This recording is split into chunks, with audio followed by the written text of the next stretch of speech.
One of the weirdest things about Brexit is there have been so many unforeseen ramifications. Like, for instance, last week there was a run in my country. There was a run on Marmite.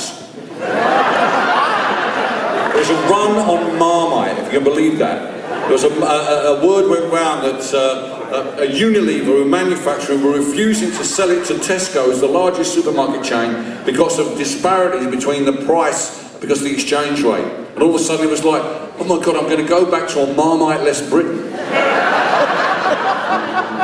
What will we do then?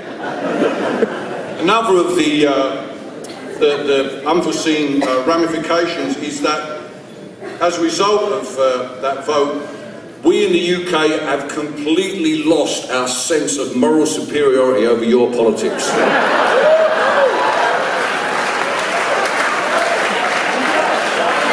Like it was never there. You may be on the brink, we have jumped off head first.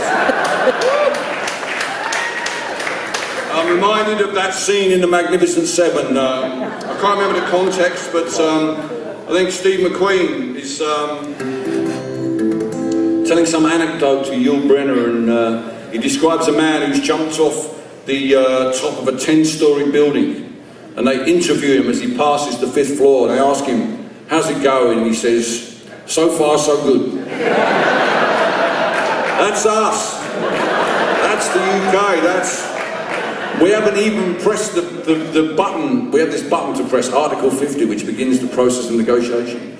The Prime Minister only said she might think about doing it in the spring, and the pound went.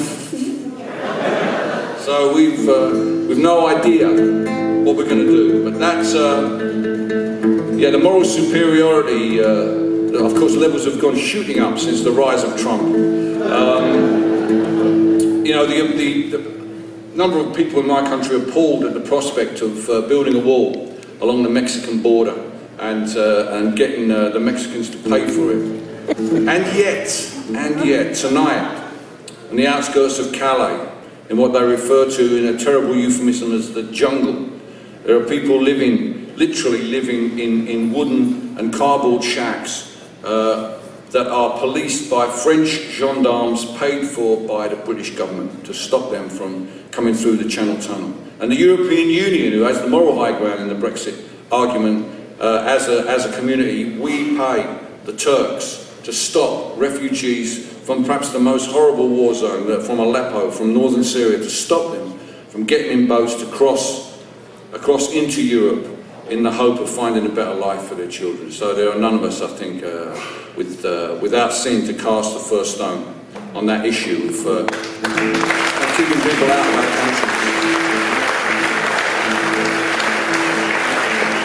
I first heard this song played at Occupy London in 2011 by the woman from Vermont who wrote it, Anaïs Mitchell. She wrote this, great songwriter. She wrote this song, and it struck me then how powerful it was in the way that it talked about the situation we find ourselves in with regard to the great migrations. But I started playing it. The more I play it, the more powerful it becomes. It's called Why We Built the Wall.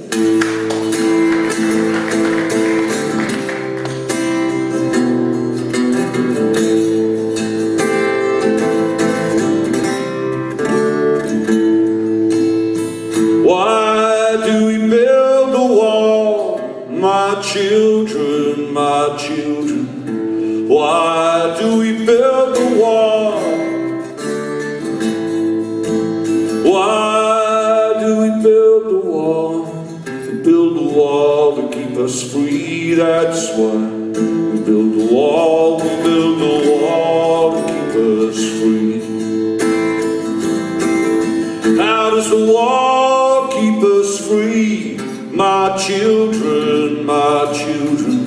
How does the wall keep us free? How does the wall keep us free? The wall keeps out the enemy, and we build the wall to keep us free, that's why. We build the wall, we build the wall to keep us free. Who do we call the enemy? my children, who do we call the enemy? Who do we call the enemy? The enemy is poverty. Wall keeps out the enemy, and we build a wall to keep us free. That's why we build a wall, we build a wall to keep us free. Because we have and they have not, my children, because they want what we have got. Because we have and they have not, the enemy is poverty, and the wall keeps out the enemy, and we build a wall to keep us free. That's why we build a wall, we build a wall to keep us free. What do we have that they should want? My children, what do we have that they should want?